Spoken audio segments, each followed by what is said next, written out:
J'ai vu dans la main droite de celui qui siège sur le trône un livre en forme de rouleau, écrit au-dedans et à l'extérieur, scellé de 7 sceaux. Puis j'ai vu un ange plein de force, qui proclamait d'une voix puissante. Qui donc est digne d'ouvrir le livre et d'en briser les sceaux? Mais personne au ciel, sur terre ou sous la terre ne pouvait ouvrir le livre et regarder. Je pleurais beaucoup, parce que personne n'avait été trouvé digne d'ouvrir le livre et de regarder. Mais l'un des anciens me dit, ne pleure pas. Voilà qu'il a remporté la victoire, le lion de la tribu de Juda, le rejeton de David. Il ouvrira le livre aux 7 sceaux. Et j'ai vu entre le trône les 4 vivants et les anciens, un agneau debout, comme égorgé. Ses cornes étaient au nombre de 7, ainsi que ses yeux qui sont les 7 esprits de Dieu envoyés sur toute la terre.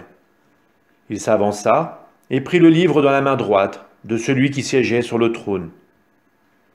Quand l'agneau eut pris le livre, les 4 vivants, les 24 anciens se jetèrent à ses pieds. Ils tenaient chacun une cithare et des coupes d'or pleines de parfums, qui sont les prières des saints. Ils chantaient ce cantique nouveau. Tu es digne de prendre le livre et d'en ouvrir les sceaux, car tu fus immolé, rachetant pour Dieu par ton sang des gens de toute tribu, langue, peuple et nation. Pour notre Dieu, tu en as fait un royaume et des prêtres, et ils régneront sur la terre. Alors j'ai vu et j'entendis la voix d'une multitude d'anges qui entouraient le trône, les vivants et les anciens. Ils étaient des myriades de myriades, par milliers de milliers. Ils disaient d'une voix forte, « Il est digne, l'agneau immolé, de recevoir puissance et richesse, sagesse et force, honneur, gloire et louange. » Toutes créatures dans le ciel et sur la terre, sous la terre et sur la mer, et tous les êtres qui s'y trouvent, je les entendis proclamer.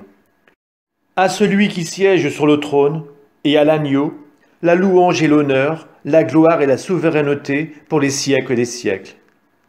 Et les 4 vivants disaient Amen. Et les anciens, se jetant devant le trône, se prosternèrent.